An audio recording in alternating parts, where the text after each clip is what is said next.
दर्शकों, भाग्य चैनल में एक बार पुनः आपका स्वागत।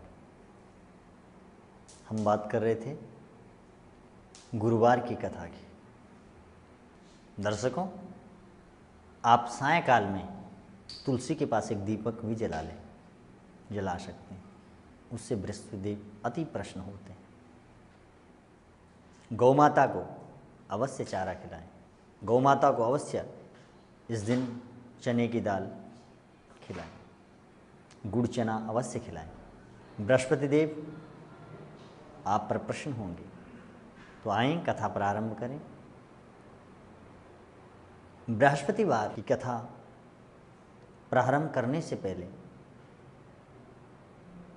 आप लोगों को एक चीज़ बता दूं, भाव और प्रेम दो चीज़ आपके पास हैं तो आप परमात्मा को बहुत जल्दी प्राप्त कर दोगे। बिना जप तप यज्ञ अनुष्ठान के परमात्मा को प्राप्त कर लोगे। न लाखों वर्ष लगेंगे, न हजारों वर्ष लगेंगे। आप भाव और प्रेम से दो चीज़ें आपके पास हैं तो परमात्मा आपके पास हर समय है। उसे सिर्फ मात्र देखना। आप एक सेठ था, साहूकार जिसे कहते हैं, उसकी जो पत्नी थी, साहूकार के घर में किसी भी प्रकार की कोई कमी नहीं थी। धन धान्य ऐश्वर्य वैभव सब कुछ वहाँ पर था। बस कमी थी सेठानी के पास समय की। एक दिन एक संत साहूकार के घर पर आए। संत ने जब कहा, देवी मुझे भिक्षा दें, तो साहूकारनी क्या कर रही थी? सेठानी आंगन का लेपन कर रही थी। कहा, महात्मा आज हमारे पास समय नहीं है, आप पुनः दूसरे समय आना, फिर मैं आपको भिक्षा दूंगी। अभी मैं आंगन में लेपन कर रही हूँ। वह महात्मा पुनः दूसरी बार गए तो सेठानी अपने बालक को खिला रही थी। उस महात्मा ने उसी तरह कहा, देवी मुझे भिक्षा दीजिए। तो साहूकारनी ने कहा, मेरे पास अभी समय नहीं, मैं बालक को खिला रही हूँ, आप दूसरे समय आना, फिर आओगे जब मेरे पास समय होगा फिर आना और मैं आपको भिक्षा दे दूँगी। तीसरी बार जब महात्मा जी गए तो वही जवाब मिलने वाला था। आज महात्मा जी चुप नहीं रहे और कह दिया, देवी आपके पास यदि अवकाश हो, समय हो तो क्या आप भिक्षा देंगे? बोला, हाँ अवश्य मैं भिक्षा दूंगी। तो यदि मैं आपको ऐसा उपाय बताऊं जिससे आपको अवकाश हो, जिससे आपको समय मिले, तो क्या आप मुझे भिक्षा देंगे? अवश्य महात्मा जी, ऐसा उपाय यदि आप बता दें तो धन्य है। मैं यही चाहती हूँ। मैं परेशान हो गई, मेरे पास समय ही नहीं। सेठानी ने कहा और महात्मा जी ने उत्तर दिया और कहा, देवी आप प्रातःकाल सूर्य उदय के उपरांत उठना, झाड़ू लगा करके आंगन के किनारे में इकट्ठा कर देना, कपड़े धुलना, घर के जो सदस्य हैं, पुरुष हैं, उन्हें बाल हजामत जो सेव करते हैं वो कहने को कह देना, कर दें आज बृहस्पतिवार के दिन। और पीले वस्त्र ना पहने, पीली वस्तु का प्रयोग ना करें। तो कहा, ऐसा यदि आपने किया तो आपके पास समय ही समय होगा। और सेठानी ने वैसा ही किया। समय बीतता गया और कुछ समय बाद ऐसा हुआ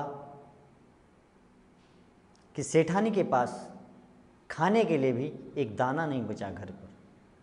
सब कुछ समाप्त हो गया, सारा वैभव यह समाप्त हो गया।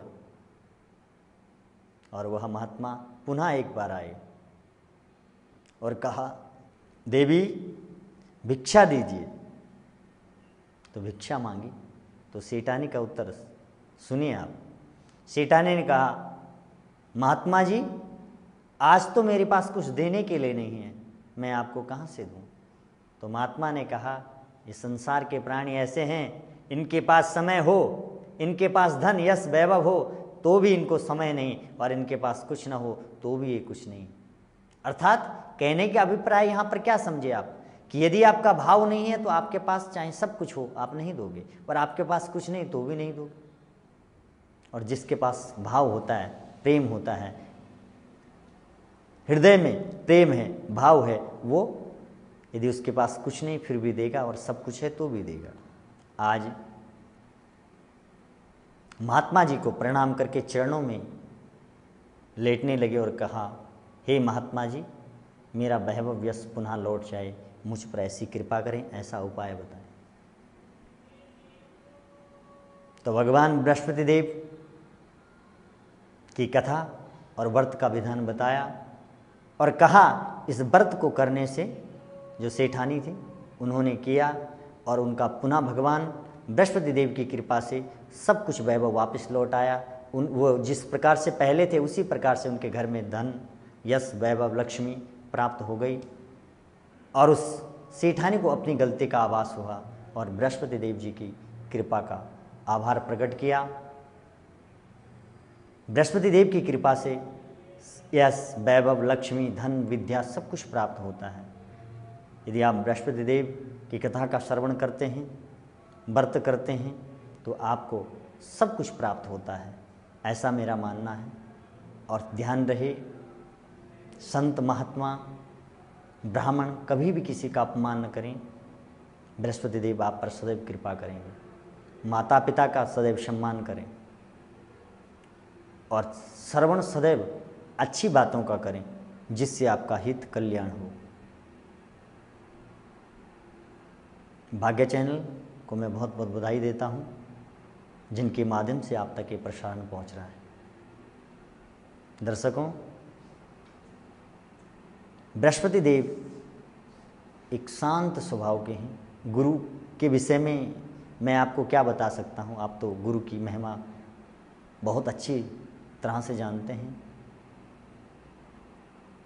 इसलिए बृहस्पति देव की कथा का श्रवण और व्रत आप करें जिससे आपकी सारी मनोकामनाएं पूर्ण होगी। दर्शकों, यदि बृहस्पति देव का चित्र न हो, प्रतिमा नहीं है, तो आपके नज़दीक केले का वृक्ष होगा, आप केले का वृक्ष का पूजन करें। और यदि केले का वृक्ष भी नहीं, मंदिरों में तो केले का वृक्ष अवश्य होता है, और यदि कुछ भी नहीं है तो भगवान शंकर से बढ़कर संसार में कुछ भी नहीं है। शिवालय में जाकर के आप पूजन करें, वहाँ 33 करोड़ देवी देवता भगवान शिव में विराजमान रहते हैं, इसलिए आप शिवालय में जाकर भी पूजन कर सकते हैं। दर्शकों, आज के लिए बस इतना ही। आप देखते रहे भाग्य चैनल। फिर मिलते हैं अगले बृहस्पतिवार को इसी समय। तब तक के लिए जय माता दी, जय श्री कृष्णा।